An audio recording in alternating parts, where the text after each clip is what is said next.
Let the woman learn in silence with all subjection, because I do not allow a woman to teach nor to exercise dominion over a man, but to be silent. Welcome, dear listener. You may be wondering, what did the Apostle Paul mean by this? Can women truly teach or preach? Very good. We will be answering all these questions and much more in this video. Before delving into this topic, don't forget to subscribe to our channel and activate the notification bell so that YouTube notifies you every time we publish a new video. Let's get started. The Apostle Paul's statements in 1 Timothy have become a crucial and highly discussed topic, with many preachers saying that only men are the only ones who should teach and not women. 2,000 years of conflict, which has done a lot of damage to the female sisters. More than once I have heard messages saying that women are not called to teach. The only thing they should do is cook, wash the dishes, wash the clothes, give birth to children, and take care of men. All of this has led to many women having such deep wounds in their souls, and some have even been hurt by the preachers themselves. Many women even say that God is sexist and the Bible is a book that favors only men and is against women. But this is not true. God is not sexist. He loves women. The Bible gives the place they deserve to both men and women. So what is the problem? What happens is that throughout history, woman has been hated by the devil. That is why he made her fall into temptation. And not only this, Satan purposed that the woman should not bear fruit, because he knew that through the fruit of the woman he would be defeated once for all, as Genesis 3 verse 15 alludes to. And I will put enmity between you and the woman, and between your seed and her seed. He will bruise your head, and you will bruise his heel. This is why the devil has set up countless things to intimidate and paralyze women. The history of humanity is witness to everything that is done against women, and that continues to be done today, mainly in Muslim countries. So let's see everything related to this topic. First of all, we have to understand that the devil is not a man. We must consider how women were treated in ancient times. The woman was considered of lower value than the man. The woman had to cover her head in public because she was suspected of sexual immorality. A woman's testimony had no value. The woman could be fired from her home by her husband just because the food was oversalted. Women could not read the law of God. They were prohibited from praying in public. The poor treatment of women not only occurred in society, but was also introduced into the Jewish religion. One of the great rabbis named Ben Zira, a man of such high esteem in the Jewish religion, said this: "Let her not display her beauty before any man, nor deal familiarly with women, because the moth comes out of the dress, and feminine malice comes out of the woman. The harshness of the husband is better than the indulgence of the wife. She who has a bad reputation brings infamy to the house." At that time, the rabbis prayed. They raised their hands to heaven and said, "God, I thank you because you have not made me neither a Gentile nor a woman." Can you imagine, my dear listener, how did the women feel listening to the rabbis' prayers? And on the other hand, the Jews felt very proud of their educational system because it had developed a lot, a system that began in the synagogues when the children were 5 years old. In that place, the children were taught various things, but above all, they were taught the first 5 books of the Bible. The system was based on supporting the most qualified and eliminating the unqualified, and had 3 levels which were called 1. Bet Sefer, which took place from the ages of 5 to 10. During this time, they learned the Torah. 2. Bet Talmud, developed from ages 10 to 15, and they learned the entire Old Testament. 3. Bet Midrash took place from the ages of 15 to 30, and the interpretation of the Old Testament was learned. The studies that were carried out in the synagogues were attended by men but not women.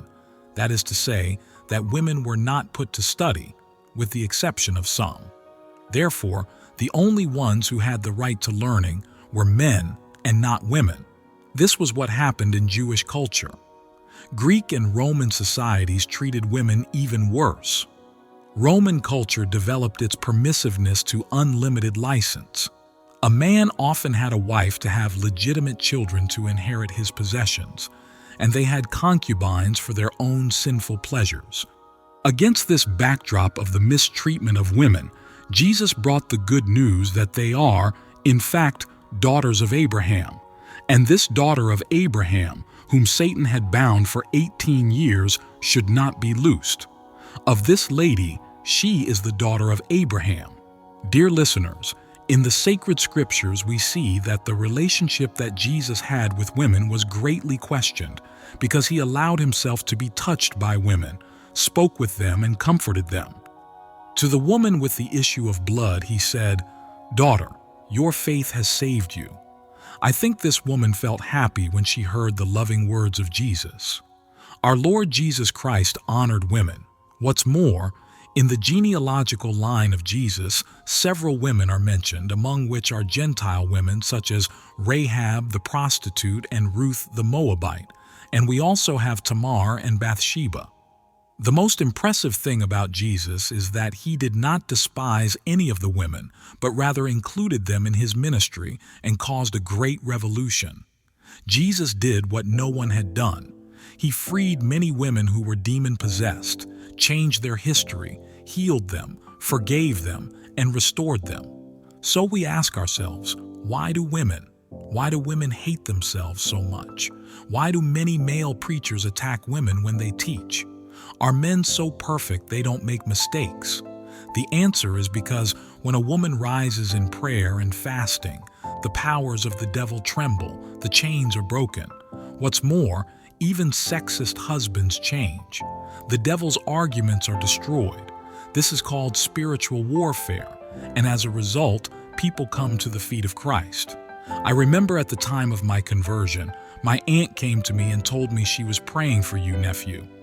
In conclusion, thanks to the prayer of a woman today, I am in the ways of God. That said, let's start with our study. Let's read 1 Timothy 2, verses 11 and 14. Let the woman learn in silence, with all subjection, because I do not allow a woman to teach nor to exercise dominion over a man, but to be silent. Because Adam was formed first, then Eve, and Adam was not deceived, but the woman, being deceived, transgressed. This is what Paul wrote to Timothy, who at that time was pastoring the church at Ephesus. The advice that Paul writes to Timothy is directed to the women of the church that was in that city. From what we see in the cited text, in the church of Ephesus, there were women who had been deceived with the pagan customs of the culture of Ephesus, where it was taught that men had to submit to women, because Artemis or Diana was the goddess of that place, and that she was the goddess of that place.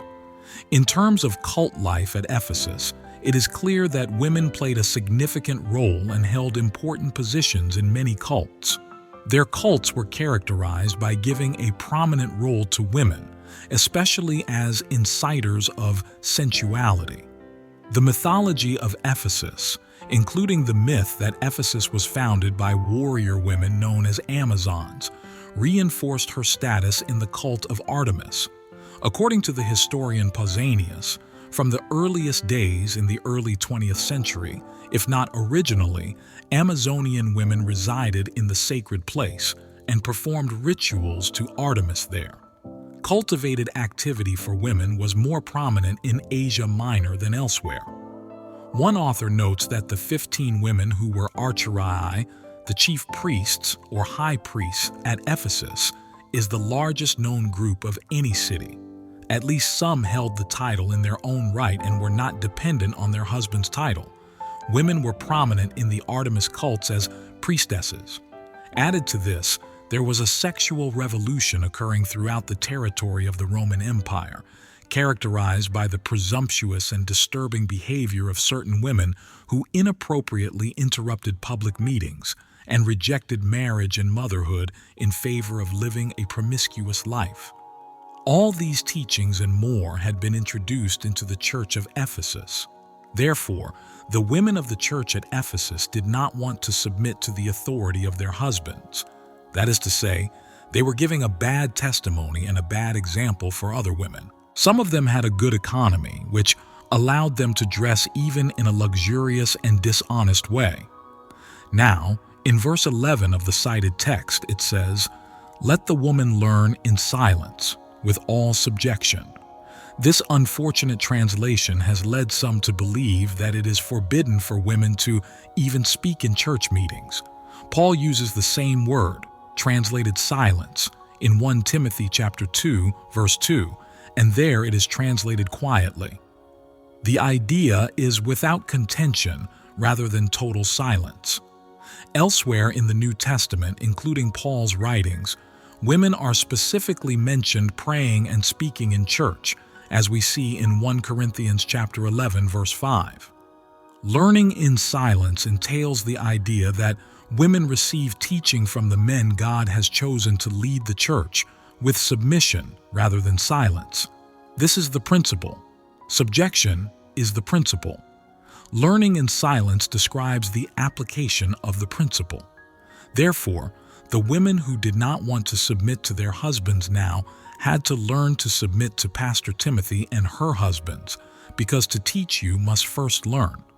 A specialist in the biblical Greek of the New Testament points out that the exhortation to participate silently seems to be a way to generate a contrast with the pagan cults, loaded with sensuality, in which women participated noisily and unrestrainedly.